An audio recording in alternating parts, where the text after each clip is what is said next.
Y preguntarte justamente esto, ¿cómo se vive desde Argentina lo que ustedes denuncian como una asunción fraudulenta e ilegítima por parte de Nicolás Maduro? Sí, bueno, estamos todos a la expectativa, por supuesto. Argentina, no solo los venezolanos que hacemos vida acá, sino toda Argentina se ha movilizado a lo largo de estos días con acciones concretas que van desde el recibimiento del presidente Milei, el presidente Edmundo González Urrutia, hace escasamente una semana, la movilización que se llevó adelante aquí justamente en Plaza de Mayo, un lugar tan simbólico para la democracia y los derechos humanos de este país, la manifestación del día de ayer y a la expectativa, como bien decías, de las palabras de María Corina Machado, sobre todo luego de su secuestro exprés, pero secuestro al fin por parte del régimen venezolano, luego de que apareciera después de meses de resguardo. Son días importantísimos. Hoy Maduro completó ese fraude, ese golpe de Estado. Desde ahora pasa a ser una fuerza de ocupación en Venezuela y, más importante que todo, desde hoy Edmundo González Urrutia es el presidente de los venezolanos. Viviana, Elisa los está escuchando. Gracias, Abigail. Elisa, buenas tardes. Gracias por el contacto. ¿Cómo cree usted, en este contexto, que Venezuela puede lograr refundarse? Que creo que es el deseo de todos.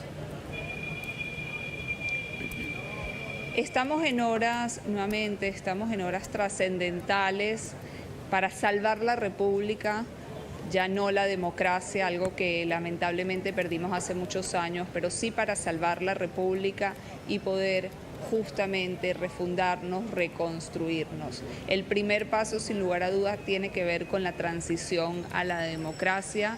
Lo que estamos aspirando suceda en los próximos días de la mano de nuestro presidente Edmundo González Urrutia y María Corina Machado. Ello tiene que conllevar inmediatamente a la liberación de todos los presos políticos, al cierre de todos los centros de tortura que la dictadura de Maduro sigue llenando en las condiciones más severas y más inhumanas, día a día, con el ánimo de reprimir, con el ánimo de tratar de que las personas no sigan adelante con su deseo de libertad, algo que evidentemente, más allá del terror que están infundiendo, no les está funcionando. Yo creo que lo que sucedió ayer justamente en relación a María Corina Machado, quien fue víctima de un asedio directo, de un secuestro, demuestra que el miedo, ese miedo que comanda Nicolás Maduro y Diosdado Cabello,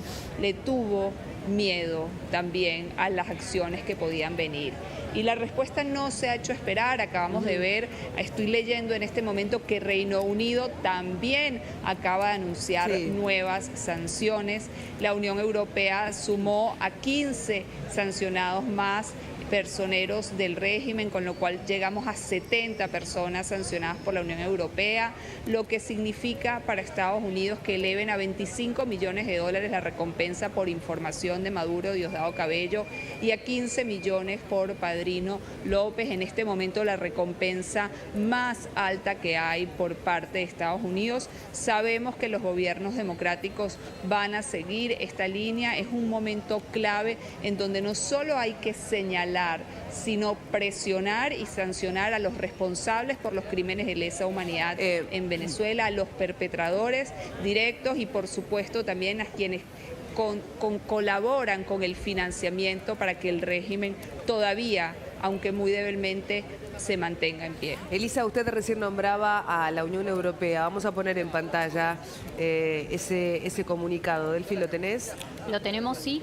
La Unión Europea acaba de difundir este comunicado en el que desconoce, y así lo dice, la legitimidad de Nicolás Maduro como presidente de Venezuela. Por supuesto, hace un repaso en relación a las elecciones, ¿no? Hace un reclamo a que no se han demostrado las actas y pide que se se respete justamente digamos, el voto por un cambio democrático de millones de venezolanos, ¿no? Justamente que apoyaron a Edmundo González Urrutia. Y acá lo dice, lo vemos en pantalla, por una mayoría significativa, según las copias de las actas electorales que, presentó la oposición. Después también habla de un avance, ¿no?, del régimen en cuanto a un fuerte régimen represivo, hace alusión también a las detenciones, habla de más de 2.500 detenciones y lo que bien dice Elisa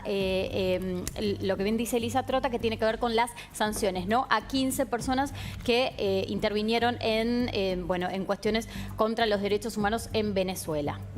Elisa, yo la escuchaba atentamente, ¿no? Hablábamos de cómo se puede refundar una Venezuela tan manoseada, tan maltratada, con familias tan desmembradas. Y de hecho durante la mañana con mis compañeros y con nuestros invitados hablábamos de un pueblo que quizá nosotros desde aquí lo percibimos diferente, pero quiero saber su opinión, ¿no? Un pueblo que inclusive con miedo decide decir, ahora de verdad es hasta acá. Usted también lo nota, y un pueblo al que también va a haber que sostener, porque en este refundar del cual hablamos va a llevar tiempo y va a haber que transitar y no va a tener que bajar los brazos, ¿no? Por supuesto, el pueblo venezolano nunca ha bajado los brazos.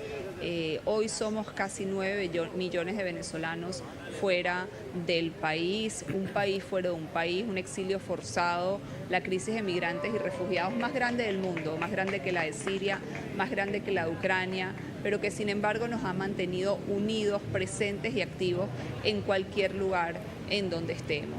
Esto se ha demostrado a lo largo del tiempo, más concretamente en lo que significaron las elecciones del 28 de julio del año pasado y su preparación, incluso con las primarias en el año 2023, en donde María Corina Machado salió electa con el 93% de los votos como la líder indiscutible de este movimiento democrático. Hubo una gran movilización por parte de los venezolanos dentro y fuera del país.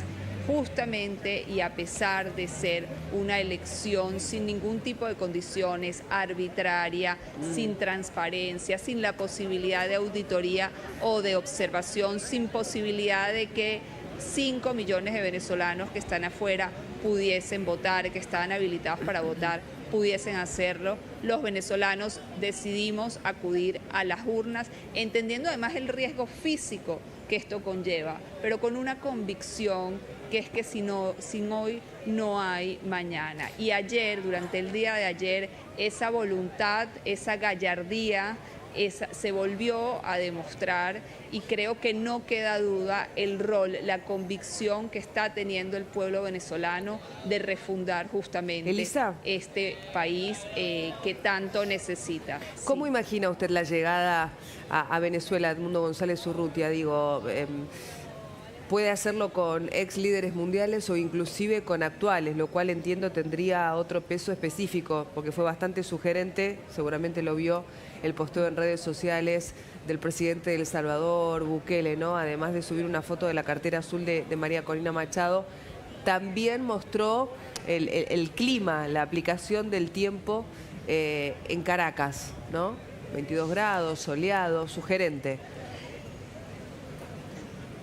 Sí, sin lugar a dudas, un clima al que todos nos produce esa motivación de volver. No se puede revelar las distintas estrategias que se van llevando adelante para esta vuelta. Esto es una estrategia que se va tejiendo día a día, hora a hora, pero que hasta ahora hemos visto cómo ha tenido total y absoluto, no solo respaldo, sino éxito. Esto es una estrategia que nuevamente no empezó ayer, no empezó hace una semana, empezó previo a las primarias en el año 2023, luego cuando pensamos que no íbamos a poder vencer al régimen en unas elecciones totalmente sin ningún tipo de condiciones, y lo hicimos, y cada paso que se da está muy bien coordinado con los venezolanos, con la dirigencia y con la comunidad internacional. No puedo darte una respuesta exacta, lo que sí sé es que hoy, mañana o dentro de unos días Edmundo González Urrutia estará en Venezuela para comenzar justamente ese camino hacia la transición para el cual ya estamos preparados. Esto no ha sido meramente una estrategia electoral, esto tiene que ver con algo mucho más fuerte, de poder coordinar y tener listas las primeras 100 horas, los primeros 100 días, los primeros meses de un gobierno que va a tener la dura pero fundamental tarea de, como bien decías, reconstituir y reconstruir nuestra república. Elisa, la detención ayer de Corina Machado nos hace pensar que en esta orden y contraorden después del régimen, ¿no?, de liberarla prontamente, ahí le soltaron la mano a una parte de las Fuerzas Armadas que podría llegar a negociar con Corina Machado, digamos, un apoyo para una eventual salida.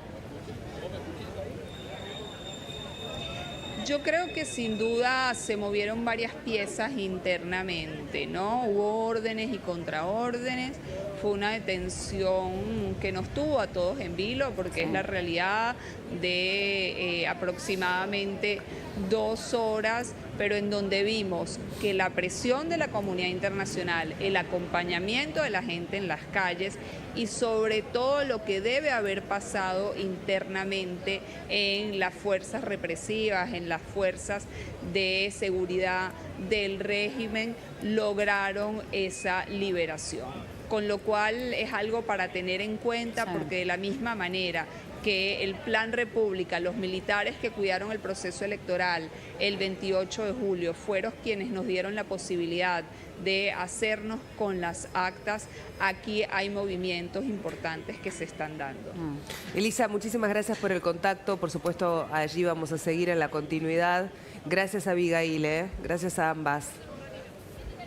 Un placer, Viviana. Hasta bueno, luego. teniendo en cuenta el tuit que compartíamos hace algunos minutos, la confirmación de que la reaparición de María Corina Machado se va a dar a las 14 horas de Venezuela, 15 horas de la Argentina, ¿no? Nos decía antes su vocero, ella va a hablar, no sabemos de qué forma, si va a reaparecer físicamente en algún lugar o lo va a hacer a través de las redes sociales Delphi, eso no está claro. Sí se sabe que vamos a tener la palabra de María Corina Machado a partir de las 15 horas de la Argentina y la expectativa también puesta en la posibilidad de que durante el día de hoy, mañana, no lo sabemos, nadie quiere revelar la estrategia, pise suelo venezolano Edmundo González Urrutia.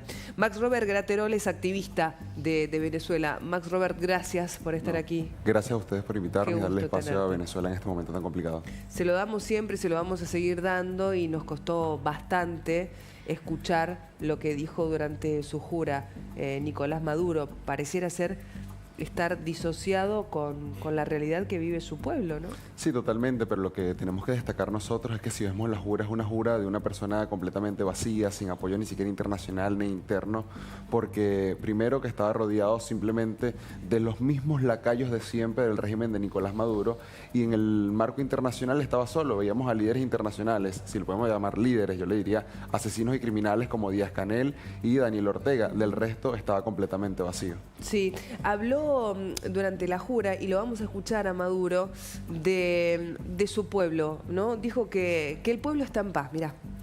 Claro, muchas personas lo describen a Nicolás Maduro como un mitómano, y cuando uno lo escucha, bueno, recién nos pasó, decíamos, pero ¿cómo puede hacer referencia a una Venezuela en paz cuando estamos viendo lo que está sucediendo? No solo ahora, sino lo que viene pasando, ¿no? Sí, nosotros hemos luchado durante muchos años frente al régimen de Nicolás Maduro. Hemos enfrentado represiones masivas, asesinatos, tortura, porque hay que destacar principalmente que Nicolás Maduro es un torturador de niños, de ancianos, de personas con discapacidad. Entonces, ¿cómo podemos hablar nosotros de un pueblo en paz, de una persona que directamente tortura a su propia población? O sea, no estamos hablando de un pueblo en paz. Si hablamos de paz, es la paz de los millones de venezolanos que quisieron ser libres. Es la paz de millones de venezolanos que el 28 de julio dijeron ya basta y votaron por un cambio y votaron a Edmundo González Urrutia como presidente de Venezuela. Esa es la paz interna que tiene el propio pueblo venezolano. Pero en las calles de Venezuela no hay paz cuando hay unas fuerzas armadas y un dictador que te reprime. Nicolás Maduro intenta convencerse de que, o tratar de convencer de que hay paz en Venezuela, pero es que es imposible. Y Bueno, se da le habla cuenta, a quienes le creen, ¿no? Tiene todavía un núcleo duro que le cree. el núcleo, cuando hablamos de población, la población no lo apoya. Si más del 70% de la población venezolana está en contra de Nicolás Por Maduro. eso le habla no hay al núcleo que le cree. Sí, pero si nos damos cuenta va quedando completamente vacío cuando primera vez en historia que hace la toma de posición, un lugar completamente, un clúster cerrado, rodeado de escoltas y simplemente 4 o 5 que lo apoyan. ¿Y por qué no hay más? ¿Por qué no lo hizo como antes, que era un poco más abierto? ¿Por qué no lo hizo como cuando tomó posesión en su periodo anterior, que también fue fraudulento, hay que destacarlo? De hecho, no dejó ingresar a periodistas de prensa. otros medios internacionales, solamente fotógrafos. Claro, es como, O sea, esto era un evento privado sí. de la narcodictadura, más que una toma de posesión. Hoy usurparon el poder ejecutivo, hoy dieron un golpe de Estado en Venezuela en puertas cerradas. Eso hay que aclararlo y que la gente lo diga, sino que tomó posesión Maduro, sino que Maduro acaba de dar un golpe de Estado en Venezuela a puertas cerradas con 5 nada más. ¿Qué opinas de esto que dijo? Otra frase polémica. Le ganamos al imperialismo. Mirá, lo escuchamos y ahora lo analizamos. Si estamos aquí es porque el Estado venezolano en su conjunto, ejerciendo su derecho a la legítima defensa frente a una conspiración mundial pública, evidente, comunicacional, del poder de los Estados Unidos y de sus satélites y esclavos en América Latina y en el mundo, convirtieron la elección presidencial de Venezuela en una elección mundial. Y se la ganamos. El pueblo de Venezuela le ganó al imperialismo y a su diplomacia de engaño. Y no saben cómo vengarse ahora. El gobierno saliente de Estados Unidos no sabe cómo vengarse de nuestro pueblo. No pudieron con nosotros. Ni usted ni nadie va a poder con este pueblo.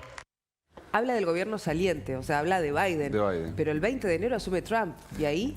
Claro que se viene un poco con muchas más sanciones porque ya con el gobierno de Trump, en su principio, la primera gestión de Trump, el pueblo, el gobierno de Nicolás Maduro, el régimen de Nicolás Maduro recibió demasiadas sanciones y lo que se viene es mucho peor porque ya Trump dijo, no reconocemos a Nicolás Maduro, entonces no reconocen y hay muchas sanciones que de hecho hace menos de media hora los altos mandos de Estados Unidos se reunieron todos, a la cual le elevaron la recompensa a Nicolás Maduro a la mayor.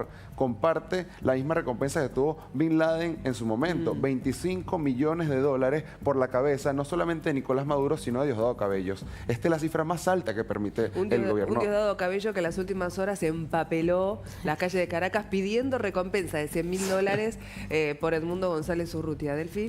Sí, está clarísimo que el apoyo internacional es otro en relación a 2019, ¿no? Lo vemos, es muy contundente. Ahora, ¿qué es lo que pasa dentro de Venezuela y por qué se habla del principio del fin, ¿no? ¿Cuál es la diferencia de la conducción de María Corina Machado versus Juan Guaidó?